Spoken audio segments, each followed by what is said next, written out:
We are so lucky at One Rental at a Time to have an amazing and top 1% real estate agent with us each week, Miss Beth Traverso. How you doing, Beth?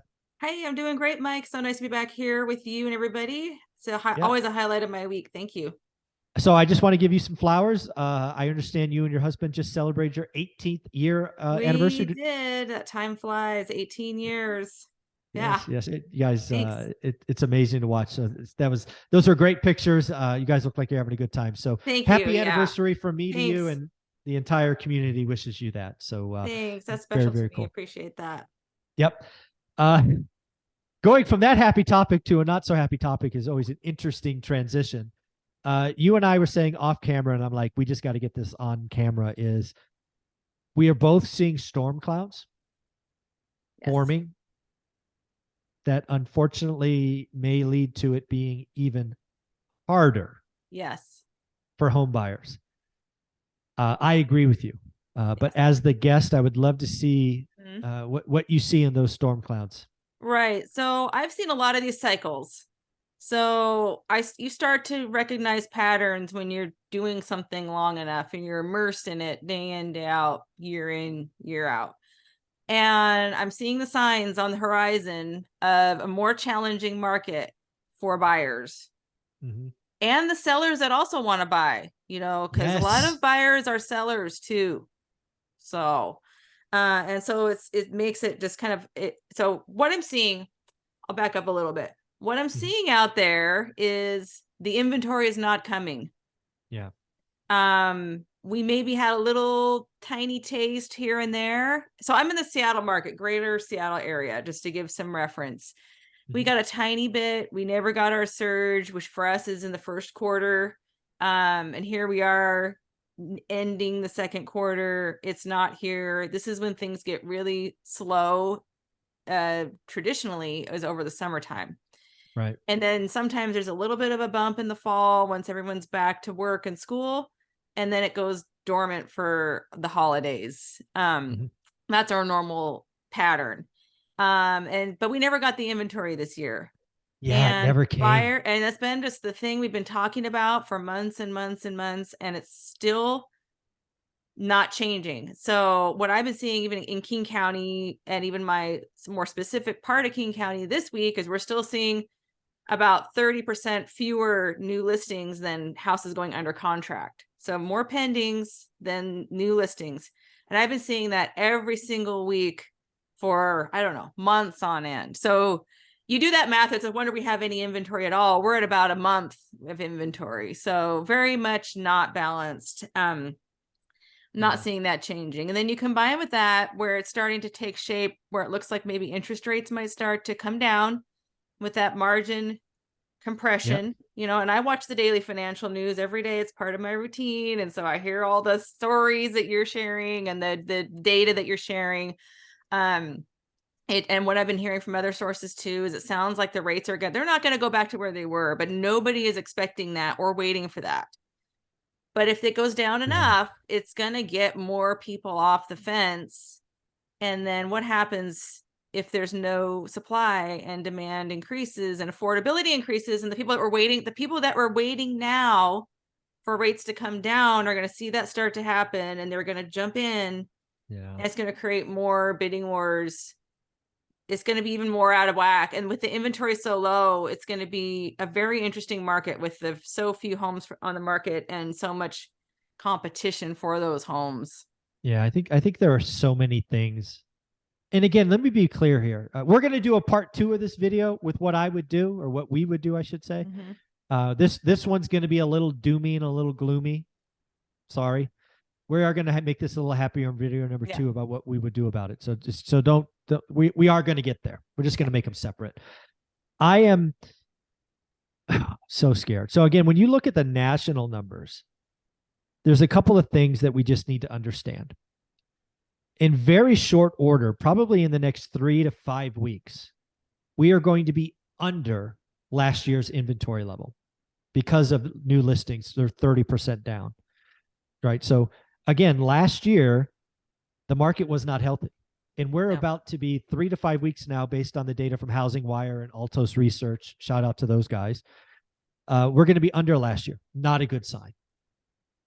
Second, I think the other thing that has become painfully obvious is above and below the median, right? So if you talk about all this inventory in mass being the problem, but then you bifurcate it by below and above the median, it is crazy how little below the median is, and how of the luxury and the other stuff is starting to stack up.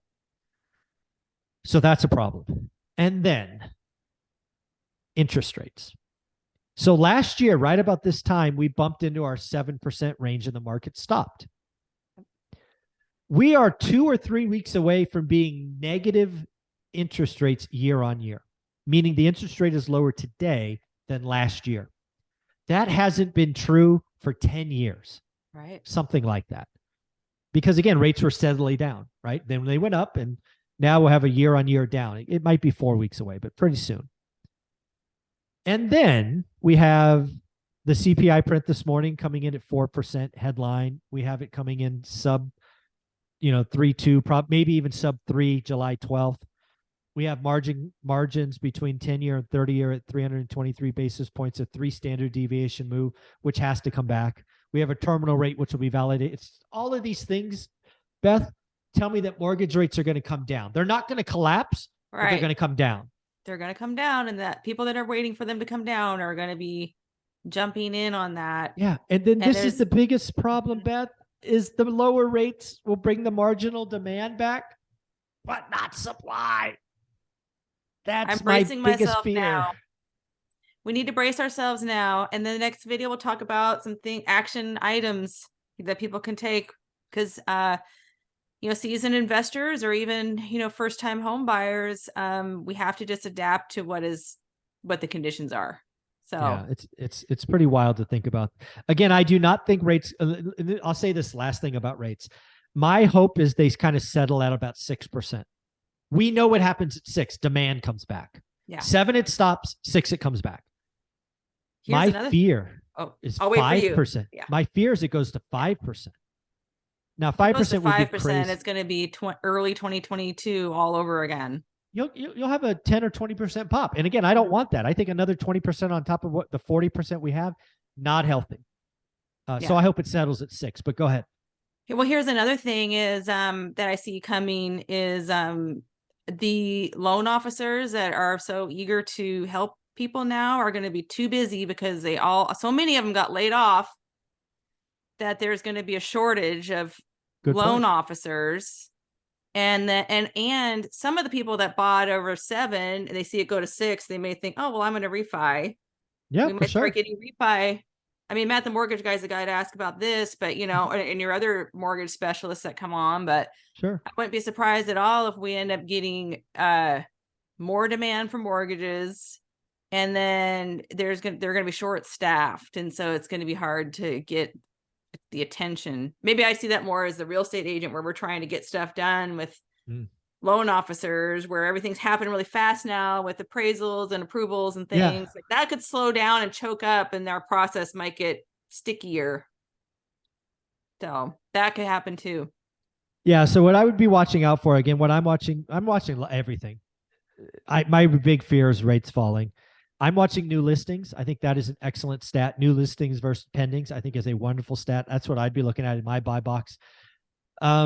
Inventory, right? It's just, I'll ask you this question. I don't probably asked you before, but I'll ask it again. At what rate do you think we get supply back? Because at some point, there's some rate that unlocks the move-up buyer. Like, yeah, I want a bigger house. I want a nicer house. I want a newer house. I'm willing to get rid of my 3 and get something. What rate do you kind of feel like that is? So there's 2 segments for that. So there's the people where the pain is greater than the pain, like the payment, and versus like the emotional and just the anxiety level of their lives is gonna override that. And then there's the other people who really don't really care either way. I think that's what you're talking about. Like the people are just sort of like, I'd like to move, but I'm happy where I am. Don't have to. Yeah. Those people their rate is probably around low 5s or 5, maybe. I think it's like 4.5. It might be 4.5.